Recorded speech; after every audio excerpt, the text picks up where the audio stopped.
And I be like, Young Zackaroo, tell me what he do. You know what it is. Hey, hey, hey. And I be like, Young Zackaroo, big fella, tell me what he do. Man, what the business is, you already know this big fella, man, Mr. Shoulder Worker, yeah. Mr. Ball Headed Hoe, Mr. Whatever you want to call it. What up? Yeah. For the people that don't know, man, where are you from? Man, you know, Shreveport, Louisiana, top of the boot. Yeah. Port City, however you want to call it, still the same thing. What up? Yeah, man. I mean, you know, how did you get started with the music, man? I mean, was it more family street shit? Was it? I mean, how did you you know? Man, really was on some playful shit. You know what I'm saying? Really was just a nigga finding something to do. You know what I'm saying? Sitting up bored. So shit, I had made my own little, made my live talk show. You know what I'm saying? I had made me a little Facebook talk show to the point that we go live every motherfucking night, Monday, Tuesday, Wednesday, Thursday. We going live, man. Everybody tuning in, man. The whole world tuning in. You know what I'm saying? So shit, the song really was supposed to be a theme song for my talk show. You know what I'm saying? You know how like Martin got the little theme song. So you know what I'm saying? So it supposed to be the theme song to the talk show. And so shit, when we had played that bitch, you know what I'm saying? So we just kept on singing the song over and over and over again. You know, every time we go live, we'll sing the song to the point that we have down there 1,000-some viewers on Facebook Live. You know what I'm saying? Watching. Yeah. So hey, we sing the song, they sing the song with us. Yeah. You know what I'm saying? Everybody reacting, you know what I'm saying, to the song.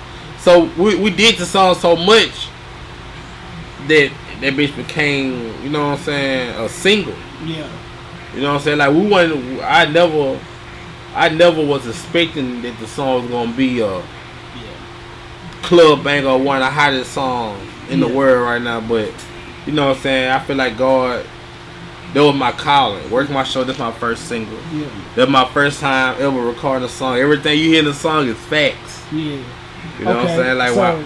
So I mean, like, so you telling me before Working My Shoulders, you never had made one song ever? Shit, no.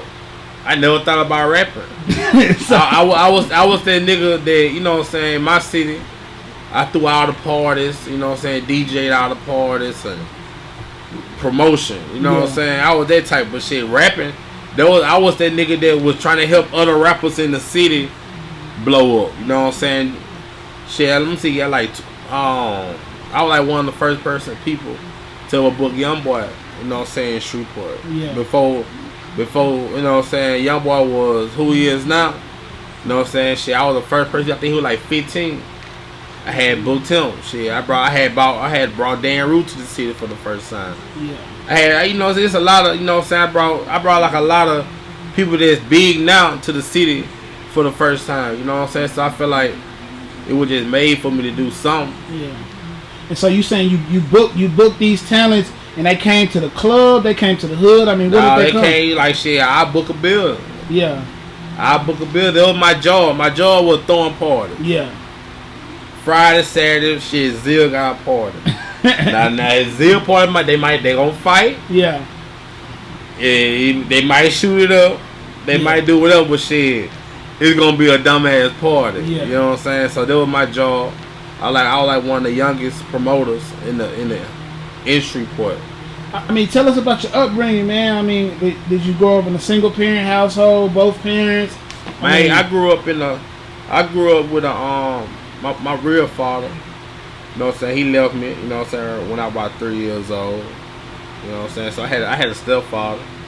You know what I'm saying? He wasn't the best. Shit, man, he wasn't the best.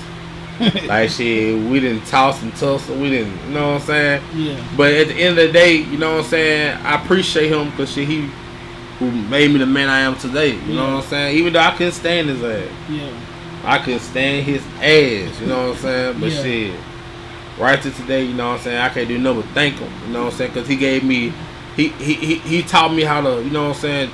For one, you don't need no nigga for shit. You know what I'm saying?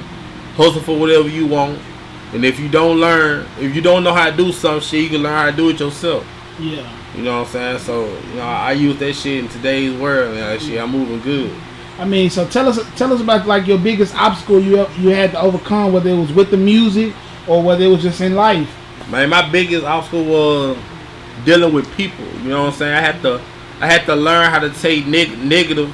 I had to learn how to take negative and turn it to positive. You know what I'm saying? Like that's a hard thing to do, especially growing up where I'm from. You know what I'm saying? Which I ain't seen people talk about, man. I ain't seen people do this and do that. And like where I'm from, shit, you talk about somebody else, shit, 9 out of 10, shit, you go fight that person, or you go, you know what I'm saying, you gonna handle your business. You know what I'm saying? Where I'm from, but you know what I'm saying, I see a lot of situations that I could handle a different way, but I handle them the right way to keep my name good, to keep my, you know what I'm saying, I got more to live for, because it's somebody out there right now don't give a fuck what's going on. You know what I'm saying? Ready to crash out. Yeah.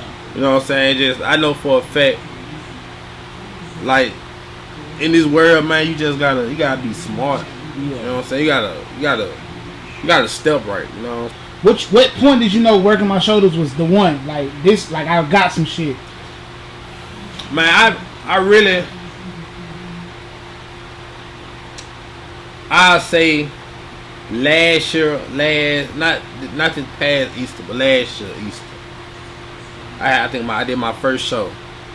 And like I had a show in Mansfield. My first show was in Mansfield. And like once I see that crowd react and everything, they let me know it was real. Then next day, you know, I started getting booked. Man, I think I went like a whole year booked every Friday, every Saturday. I think the longest I went without being booked was like 2 weeks. Oh yeah. Real talk, 2 weeks. I mean, what's your current, you know, your current thoughts and your view on the state of Louisiana hip hop wise? I mean, there's a lot of artists coming out of like BR. A lot of new artists haven't came out of Streetport, but I mean, what are your thoughts on the current state of it? I mean, you know, ain't nothing like Louisiana artists. You know what I'm saying? Like we got our own style. We got our own swag to the point that, you know, we don't get looked at like an artist in Atlanta get looked at, or artists in a bigger state get looked at. You know what I'm saying? But we got a lot of talent in Louisiana, and I feel like if most of the talent come together and push each other, then it'll be bigger. But you know what I'm saying? Of course, that ain't gonna happen. Yeah. So therefore, you know what I'm saying? I feel like superstars are never made; they're born. You know what I'm saying? So shit. Just because you know how to rap, that may not be your calling. Yeah. You know what I'm saying? Just because you know how to do this or do that, you know what I'm saying? That may not be your calling. You know what I'm saying? Hell, I never thought rappers would be my calling. Shit, I want to throw parties, DJ, and shit, do this and do that. But shit, look what it come out. You know what I'm saying? Like I did all that. I had my own t-shirt business, a good ass business. Good money was being made. You know what I'm saying? Real shit, good money. But at the same time, that was just a blessing for God. You feel what I'm saying? Yeah. But that wasn't my calling. I made this one little song. Me and my homeboys playing around, made this one little song, and now I'm good for a long time. Yeah. You know what I'm saying? So, most definitely, Louisiana come together. Man, we got some brilliant minds. Man, we got a lot of people in the industry right now that doing their thing. Yeah. Kevin Gates, Young Boy, Funny Mike, Dan Rue. You know what I'm saying? Like it's a lot of talent that's popping right now, and they from Louisiana. So you know what I'm saying? You got Boosie, they're still doing this thing. Man, you got you can go on and on. But we got a lot of talent here. So shit, yeah. What would your words be to the youth? Anybody that coming up in the game, like what would your words be to them? I mean, the best thing I can tell them is, you know what I'm saying, stay focused. You know what I'm saying. If you want to be rich, you want to be a millionaire, put yourself around positive people. You know what I'm saying. Yeah. A negative situation gonna outcome be negative. A positive situation outcome gonna be positive. You know what I'm saying. Yeah. So if you got negative around you, if it's your mama, your family, your cousins, your best friend, your homeboy that been around you forever, you got negative around you, man, move them around. You know what I'm saying? And put yourself around positive people, then you get a positive outcome into whatever you want to do. Okay. Before we get out of here, man, let the people know who you locked in with right now. Man, LilZacTheDJ, you already know I'm fucking with y'all. Hold on. Yeah, y'all know what it is. Let's get it.